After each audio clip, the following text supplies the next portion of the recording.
अगली खबर की ओर बढ़ते हुए किसान प्रधानमंत्री फसल बीमा योजना का लाभ उठा सकते हैं। प्रधानमंत्री फसल बीमा योजना खरीफ 2024 के लिए फसल बीमा कराने की अंतिम तिथि आगामी 31 जुलाई है।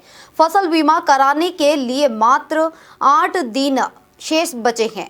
उप संचालक किसान कल्याण और कृषि विकास RPS नायक ने मामले को लेकर जानकारी दी है। साथ ही कहा है कि अग्रणी और डिफॉल्ट कृषकों से आग्रह है कि अंतिम तिथि का इंतजार न करते हुए शीघ्र ही पास ही के बैंक शाखा पर जाकर फसल बीमा कराएं, ताकि उनकी फसलों का बीमा योजना के तहत हो सके और उन्हें इसका लाभ मिल सके।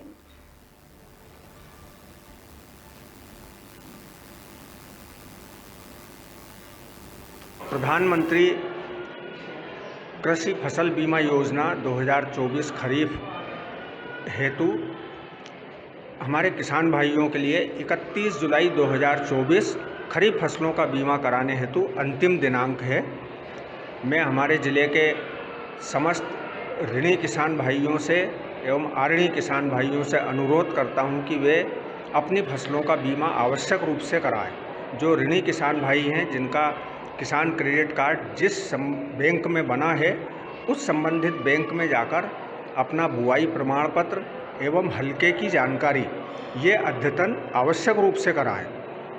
एवं आऋणी जो किसान भाई हैं, डिफाल्टर किसान भाई हैं, वे अपने नज़दीकी सहकारी बैंक, क्षेत्रीय ग्रामीण बैंक या फिर राष्ट्रीयकृत बैंक एवं अपने नज़दीकी कॉमन सर्विस सेंटर हैं, वहाँ पर जाकर आवश्यक रूप से अपना बीमा कराएं। बीमा कराने हेतु हमारे किसान भाइयों के लिए एक बीमा प्रस्ताव पत्र, भू अधिकार पुस्तिका की फ़ोटोकॉपी, बैंक पासबुक की फ़ोटोकॉपी एवं बुआई प्रमाण पत्र अपने संबंधित पटवारी या सचिव से एवं आधार कार्ड की फ़ोटोकॉपी ये आवश्यक रूप से साथ में ले जाएं और अपनी फसलों का बीमा आवश्यक रूप से कराएं, ताकि हमारे किसान भाइयों को फसलों में होने वाले नुकसान की भरपाई प्रधानमंत्री फसल बीमा योजना के तहत हो सके।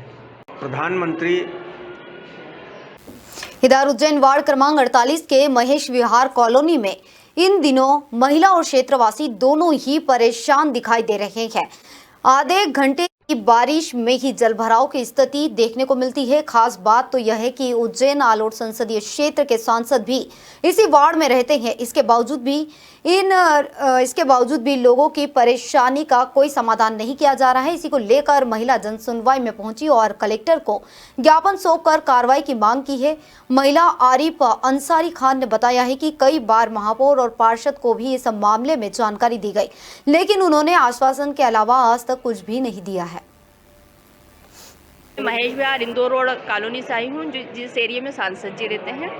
हमारी समस्या ये है कि हमारे घर के अंदर कभी कभी इतना पानी हो जाता है। अभी तो आधा घंटा बारिश अगर ज़्यादा होती है तो फिर समस्याएं, हमने अध्यक्ष जी को भी बुलाया था, उन्होंने भी सारी चीज़ों का निरीक्षण किया, बोला कि हम ये काम करवाएंगे, लेकिन वो अभी समस्याएं हमारी हल नहीं हो रही है।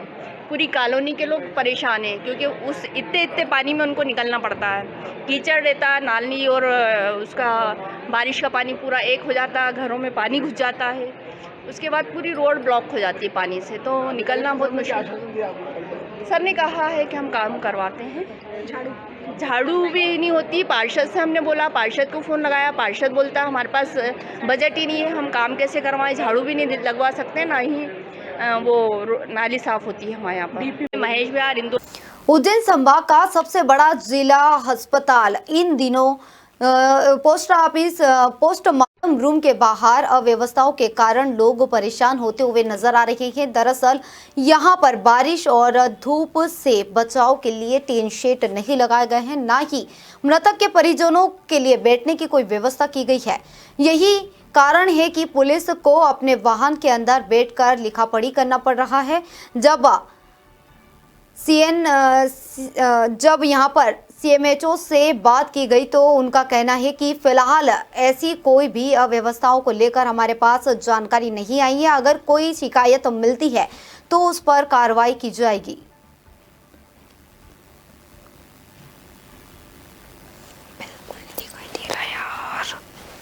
सिविल हॉस्पिटल में प्रतिदिन पोस्टमार्टम होते हैं और आज तक वहाँ से कोई शिकायत नहीं मिली कि वहाँ बैठने की व्यवस्था नहीं है या किसी को कोई परेशानी हो रही है।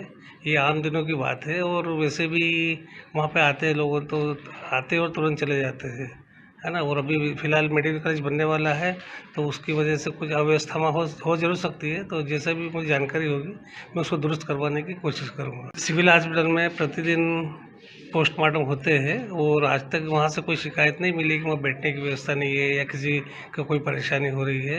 ये आम दिनों की बात है और वैसे भी वहाँ पे आते हैं लोग तो आते हैं और तुरंत चले जाते हैं, है ना। और अभी फ़िलहाल मेडिकल कॉलेज बनने वाला है तो उसकी वजह से कुछ अव्यवस्था हो जरूर सकती है। तो जैसा भी मुझे जानकारी होगी मैं उसको दुरुस्त करवाने की कोशिश करूँगा। सिविल हॉस्पिटल में प्रतिदिन